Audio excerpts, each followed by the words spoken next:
the late 1930s, as the world edged closer to the chaos of World War II, a small Swedish aircraft took to the skies, embodying the quiet resilience of a neutral nation. The Götaverken Defy, a light, high-wing monoplane, wasn't built for combat, but for training pilots and carrying messages, a humble yet vital cog in Sweden's defense. Adapted from the American rear-wing Sportster, it was a practical machine, reflecting Sweden's knack for making do with what was available. Heck, it was the kind of plane that could take off from a snowy field and still get the job done. Nothing flashy, just reliable. To understand this unsung hero, let's go back to its roots, to a time when Sweden was bracing for a storm it hoped to avoid. Sweden in the 1930s was a nation walking a tightrope. Committed to neutrality since the Napoleonic Wars, it faced a Europe fracturing under rising tensions. By 1936, the Swedish Air Force, formed a decade earlier on July 1, 1926, was expanding rapidly, growing from 98 fighters to nearly 600 by 1945. This buildup was driven by fear of being dragged into a global conflict. With memories of the Great War still fresh, the government knew a strong air force was essential to deter any would-be invaders, but Sweden's industrial base was limited. Enter Götaverken, a shipbuilding giant founded in 1841 by Alexander Keeler in Gothenburg. Known for constructing massive vessels, it was an unlikely candidate for aviation. But in 1932, under President Hugo T. Ram, it opened an aircraft division, eager to diversify and support Sweden's defense efforts. Götaverken's foray into aircraft wasn't a whim, it was a strategic move. By the early 1930s, the company was the world's leading shipyard by launched tonnage. But ships alone couldn't enough to secure Sweden's neutrality. In 1934, its aircraft division, led by engineer Bo Rydberg, began exploring aviation projects at its woodwork shop in Gothenburg's Torsvin.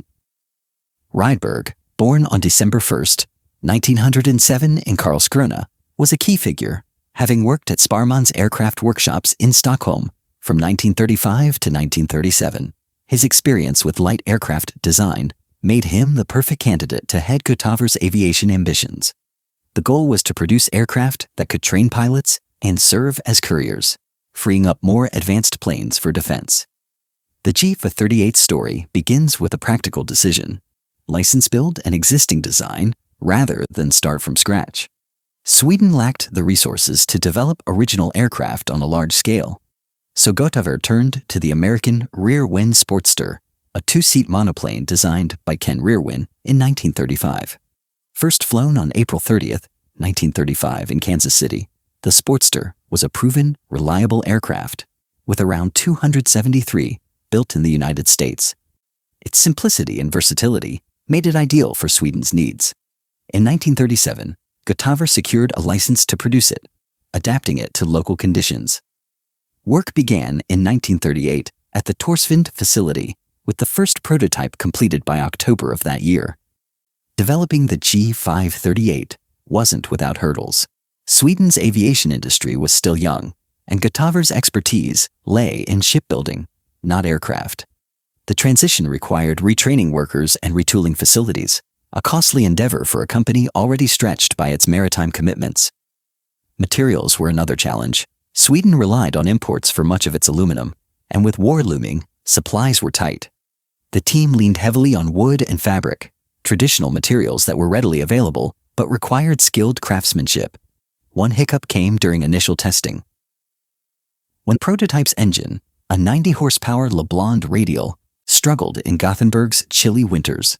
Engineers had to tweak the fuel system to ensure reliable starts. Nobody wants a training plane that catches a cold. By mid-1938, these issues were resolved, and the aircraft was ready for trials. The prototype's first flight, on October 15, 1938, was a milestone. Piloted by test pilot Eric Lindstrom at Torsvin's makeshift airfield, the Defy-38 performed admirably, climbing to 3,000 feet and reaching a speed of 110 miles per hour. Lindstrom noted its stable handling, ideal for novice pilots. The Swedish Air Force, impressed by its potential, placed an order for 14 units, to be delivered between 1939 and 1943. Production ramped up, with each aircraft hand-assembled by a team of 30 workers. By April 3, 1939, the first production model, registered as SEAHG, was delivered to Götaverken's own flying school in Gothenburg, marking the start of its service life. External factors shaped the GV-38's development. Sweden's neutrality meant it couldn't rely on foreign aid for aircraft, pushing companies like Götaverken to fill the gap. The rear-wing design was chosen over competitors like the British de Havilland Moth because of its affordability and adaptability to Sweden's rugged terrain. By 1940, as World War II engulfed Europe, the urgency to train pilots intensified. The GV-38 became a cornerstone of this effort, its production a testament to Sweden's determination to stay self-reliant. With the prototype proven and production underway, the stage was set to explore the aircraft's design in detail. The GV-38 was a compact, no-nonsense machine, built for function over flare. Its high-wing monoplane design measured 35 feet in wingspan, 22 feet 3 inches in length, and 6 feet 9 inches in height. The fuselage, a welded steel tube framework covered in fabric, was lightweight yet sturdy, weighing just 1,100 pounds empty. Wooden wings, also fabric-covered, gave it a maximum takeoff weight of 1,800 pounds. This simplicity made it easy to maintain, a must for Sweden's small airfields. Its wingspan, about the length of a modern school bus, provided enough lift for short takeoffs, perfect for grassy or snowy runways. Power came from a 5-cylinder LeBlanc radial engine, producing 90 horsepower. This engine, license-built in Sweden, drove a 2-blade wooden propeller, giving the GV-38 a cruising speed of 95 miles per hour and a maximum speed of 116 miles per hour. Its range was 480 miles, enough to hop between Sweden's scattered air bases, and it could climb to 15,200 feet, though training flights rarely went that high. The engine's reliability was a selling point, but it wasn't perfect. Early models needed frequent tuning to prevent stalling in cold weather. Still, for a training plane, it was a steady workhorse, chugging along like a trusty farm tractor. The aircraft's most distinctive feature was its tandem cockpit, with 2 seats for a student and instructor. Both had full flight controls, but only the front seat had a complete instrument panel, including an altimeter, airspeed indicator, and compass. This setup was ideal for training, letting instructors guide students without wrestling for control. The cockpit was open, with a small windshield to shield against the wind. Cozy enough, unless you forgot your scarf on a winter flight. Visibility was excellent, thanks to the high wing, but the fabric covering could rattle in strong winds, a quirk pilots learned to ignore. Some models later added a sliding canopy, though it was rarely used due to poor visibility in fog. Another notable feature was its adaptability. The GV-38 could be fitted with floats for water landings or skis for snow, a nod to Sweden's varied landscape. These options made it versatile for liaison work, ferrying officers across lakes or snowy fields.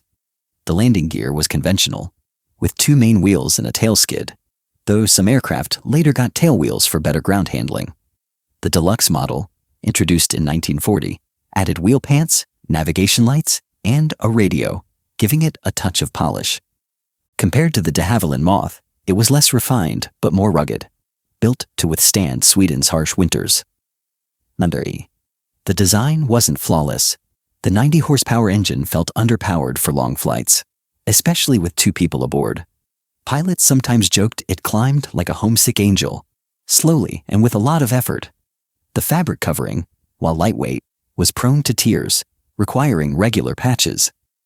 Maintenance crews at Gothenburg's Göta wing base often spent hours stitching up wings after rough landings by student pilots. Still, these quirks were minor compared to its reliability. The GV-38's steel frame could take a beating, and its wooden wings were easy to repair, unlike the all-metal designs starting to emerge elsewhere. Materials played a big role in its performance. The steel tube fuselage was corrosion-resistant, a plus in Sweden's damp climate, while the wooden wings kept costs down. Fabric covering, though dated compared to metal-skinned aircraft like the American Piper Cub, reduced weight and simplified production. The GV-38's design was a compromise, blending old-school craftsmanship with modern needs. It wasn't as fast as military trainers like the British Miles Magister, but it didn't need to be. Its job was to teach pilots the basics, not to dogfight. With its technical details clear, let's see how it fared in service. The GV-38's operational life began in 1939, primarily with civilian flying clubs across Sweden. Its main role was pilot training, turning eager recruits into skilled aviators for the Swedish Air Force. Clubs like the Gothenburg Aero Club, based at Torsvin, used it to teach everything from takeoffs to navigation. Its forgiving handling made it ideal for beginners, though instructors like Captain Lars Magnusson often reminded students to respect its limits. On June 10, 1939, Magnusson took student pilot Sven Eriksson up for his first solo flight in SEAHC, the first GV-38 built. Eriksson landed safely, a testament to the aircraft's ease of use. As World War II escalated, the GV-38's role expanded. By 1941, the Swedish Air Force leased 6 aircraft for liaison duties, ferrying officers and messages between bases. One key operator was the Gotha Wing, or F9, established on October 1, 1940, near Gothenburg to protect Sweden's west coast. On July 26, 1943, SEAHG was assigned to F9, flying short hops to deliver dispatches.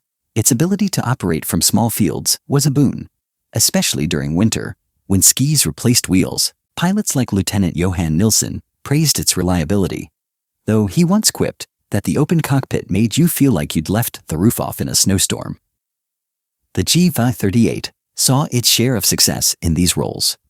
On March 3, 1942, a flight from Stockholm to Luleå carried urgent orders to a northern base, covering 400 miles in under 5 hours despite heavy snow. Such missions were critical for maintaining Sweden's dispersed airfields, a strategy to complicate potential enemy attacks. The aircraft also supported neutrality patrols, indirectly aiding the Air Force, escorting aircraft by ensuring safe routes for communication.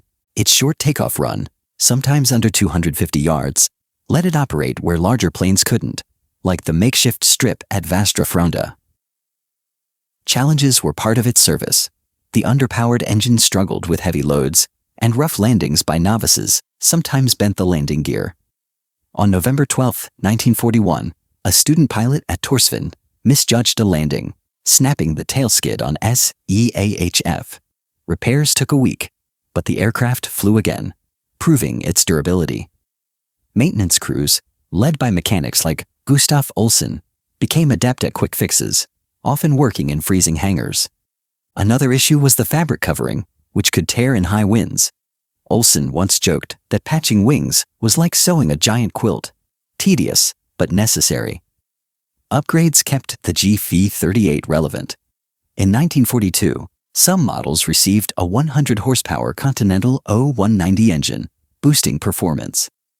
SEAHG got this upgrade on July 15, 1943, improving its climb rate to 600 feet per minute. Radios were added to later models, enhancing communication for liaison work.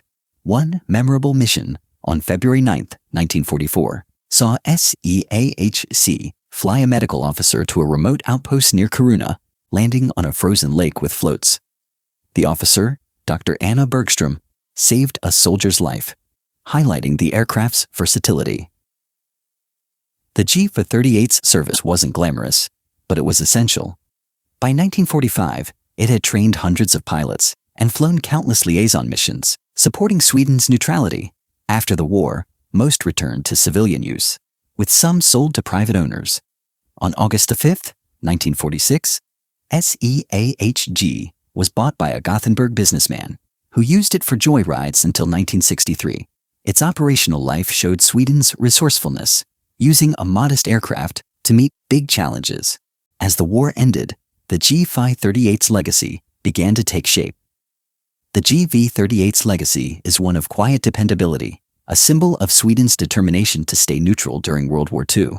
It never fired a shot, but by training pilots and ensuring communication, it helped keep Sweden's skies secure. Its influence lingered in Sweden's aviation industry, proving that local companies like Götaverken could adapt foreign designs to national needs. Today, 2 examples, SEAHG and SEAHC still fly, maintained by the Gothenburg Veteran Aviation Society, founded in 1980. These aircraft, based at Torsvind, are a living link to the past, delighting crowds at airshows. If you're ever in Gothenburg, look up.